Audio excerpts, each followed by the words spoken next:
ওয়াল হায়াতুদ দুনিয়া ইল্লা লাহউ ওয়া লাইব।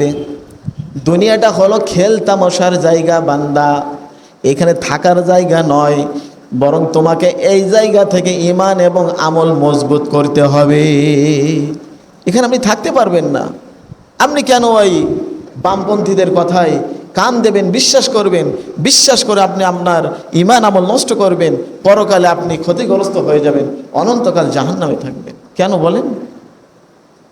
আল্লাহ আমাদেরকে হেফাজত করুক, বলেন আল্লাহুম্মা আমিন।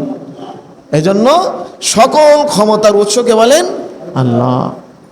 বান্দা যদি, কোন মাখলুক যদি সকল ক্ষমতার উৎস হয়ে থাকে, তাহলে বান্দার কি এমন ক্ষমতা আছে? প্রচণ্ড রৌদ্র হচ্ছে, এইখানে এখন মেঘমালা নিয়ে আসবে, কোনো বান্দা পারবে নাকি?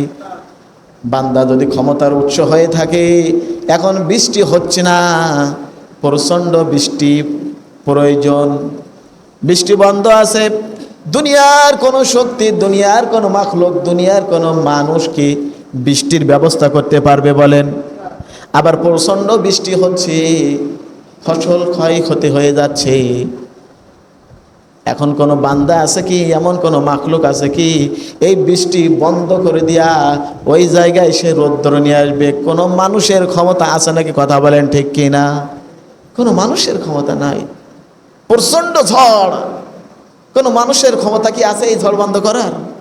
প্রচণ্ড আপনার বাঁধ ভেঙে পানি আসছে, হ্যাঁ, জলোচ্ছ্বাস হচ্ছে, কোনো মানুষের ক্ষমতা কি আছে এটা বন্ধ করার?